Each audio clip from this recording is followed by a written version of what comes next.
tashakkur bildiramiz. Endigi navbat andijonlik shoirlar Farid Usmon, Habib Siddiq, Mo'min Sattor hamda ularning do'stlariga. Assalomu alaykum. Ahli jamoa. Assalomu alaykum aziz mehmonlar. Jumo akamni, Abdukarim akamni qadrdonlari, san'atkorlar, she'r ahli, adabiyot ahli, mana bu yerda ustozimiz Yo'ldosh Ali Xo'ja aka Solijonov juda chiroyli gaplarni aytdi. Biz endi domladan orttirib Jumo akani unchalik maqtay olmaymiz. Abdukarim akami Jumo aka deyman, familiyasi bilan ismi ko'ngilga yaqinligi uchun ko'pincha adashtirib boramiz. Qolmaysizlar endi. Qolaversa bir tomonga keksalik. Abdukarim aka, Yo'ldosh aka juda sizni ta'rifingizni kelishtirdi. Men qoyil qoldim. Mingdan ming rahmat domla. Domla adabiyotimizda haqiqatan ham ulkan bilimdoni, ustozi hisoblanadi. Endi Abdukarim aka, biz ijod ahli Andijondan qo'shiq olib kela olmadik sizga atab. Lekin qalb so'zlarimiz bor. Har holda uni aytishga, izhor qilishga harakat qilamiz. Arablarda bir gap bor ekanki, shoir she'r yozdi mana. Men shoirman desa, bo'pti, shoir o'zing o'qi she'ringni der ekan. She'rni o'qigandan keyin, "Va, juda zo'r yozibsan, shoir. Endi mana shu she'ringni sen olib borib qishloqda omoch haydayotgan dehqonga o'qib bergin. Agar she'ring o'shinga ma'qul bo'lsa, sen men uchun shoirsan" der ekan. Bu gapni aytishdan maqsad shuki, Jumo akamni Abdukarim akamni so'zlarini butun dunyo o'zbeklari eshitib turibdi. Butun dunyo qo'shiqlarini tinglayapti. Ana shu ma'noda Abdukarim akam katta shoir, o'zbek xalqining yetuk iste'dodli shoiri. Bu qo'shiqlar hali ko'p yillar aytiladi. Abdukarim akamning so'zlarini hofizlar aytadi, tinglovchilar uni miriqib, maza qilib, huzurlanib yashaydi. U avlodlardan avlodlarga ham o'tib boradi. Ana shuning uchun shu ma'noda Abdukarim akam o'zbek xalqining katta shoiri, katta iste'dodi egasi, sohibi hisoblanadi. She'r yozib, kitob to'plab, kitob chiqarib yurgan qanchadan qancha ijodkorlar bor. Lekin so'zi haligi asakadan nariga o'tmaydi. Shunisi yomon. Shoirni so'zi butun xalqqa, o'zini ona tilida so'zlashayotgan xalqlarga yetib borishi shoirni baxti hisoblanadi. Shu ma'noda men ham bir baxtli shoirman. Nimaga desanglar, mana shu yurtni farzandi, Farg'onani farzandi Yahyo Mo'minov meni bir qo'shig'im bilan dunyodagi o'zbeklarga meni she'rlarimni yetkazib beryapti. O'sha odamlar bilan. Farg'ona azaldan san'at ahli, azaldan adabiyot ahli hisoblanadi. Farg'onada katta shoirlar ko'p, katta ijodkorlar ko'p, katta san'atkorlar ko'p. Xususan Marg'ilonda. Bu yurtning tarixini biz juda yaxshi bilamiz. Marg'ilon haqiqiy tom ma'nodagi o'zbek milliy san'atini, o'zbek milliy adabiyotini o'chog'i hisoblanadi.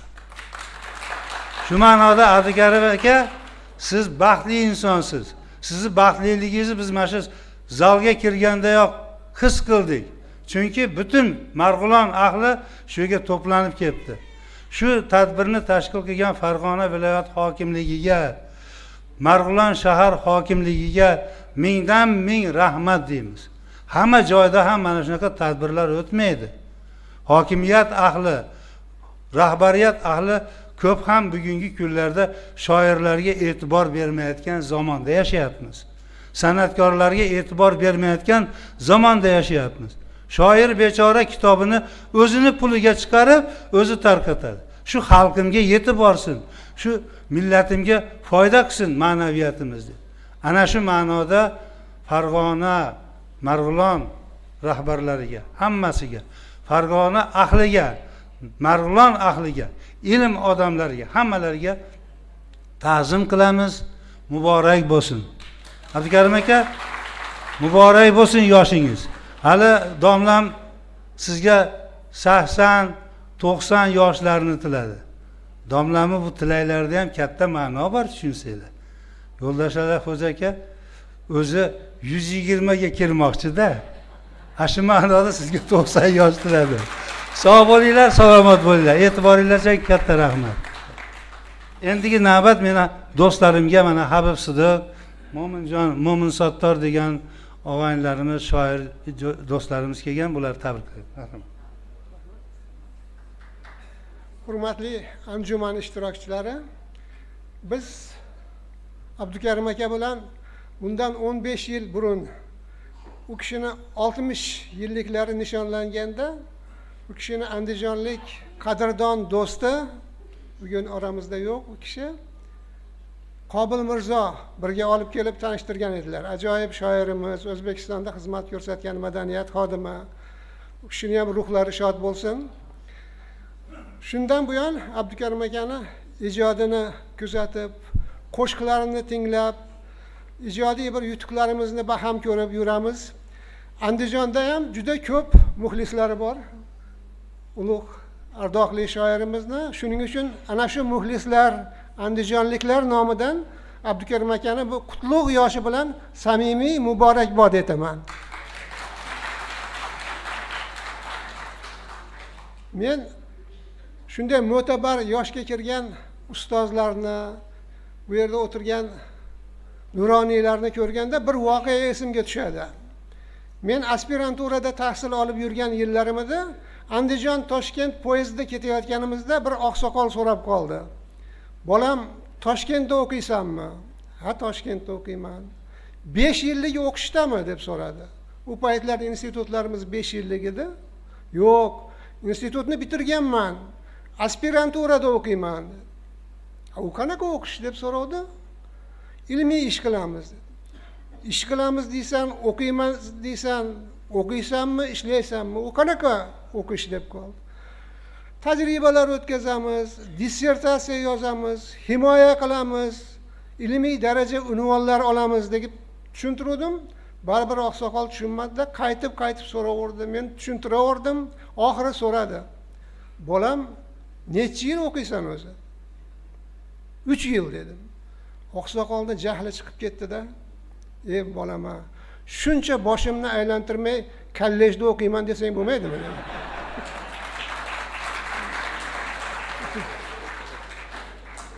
Keksa yoshlik nuroniylarimizda ana shu samimiyat, ashqo'noqlik hammamizga yor bo'lsin. Abdukarim aka, tavallud ayyomingiz yana bir bor muborak bo'lsin.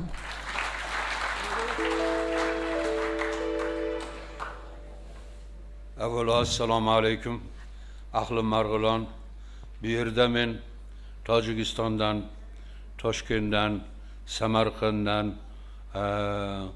qo'shni Qirg'izistondan kelgan qadrdonlarni, san'atkorlarni, adabiyotga oshno bo'lgan qalblarni ko'rib turibman. Avvalo ahli Marg'ilonga katta salomlar. Marg'ilon bizga, ayniqsa Kaminaga begona emas. Marg'ilondagi ahli dil davrasini ishtirokchisiman, alhamdulillah. Abdukarim aka bilan ham fikr, ham ulfatmiz, ham odamlar bu yerda kamroq tilga olgan o'sha san'at sohasida ham anchagina bir hamnafaslik qilamiz ham. Demoqchimanki, bu odamni bu she'riy, ijodiy narsalaridan tashqari bir qancha qirralari ham bor. O'shalarni biz davrada o'tirganda anchagina bir-birimiz oramizda o'tirib olib muhokama qilamiz. Abdukarim aka, sizga avvalo 75 yosh muborak bo'lsin.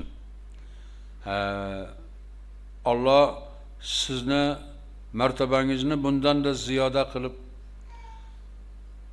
Yo'ldosh Ali Xo'ja akamiz aytmoqchi, 80-90 yoshlardagi anjumanlarni birga kuzatishlik nasib ro'z qilgan bo'lsin. Uzoqlardan kelgan, sizni yo'qlab kelgan, sizni didoringizni bir ko'rayin deb kelgan qadrdonlar bu yerda o'tiribdi. O'shalarni bu yerga so'zga chiqolmaganlarni ham qalblaridagi niyatlarini izhor qildim deb o'ylayman. Hammalaringga katta rahmat.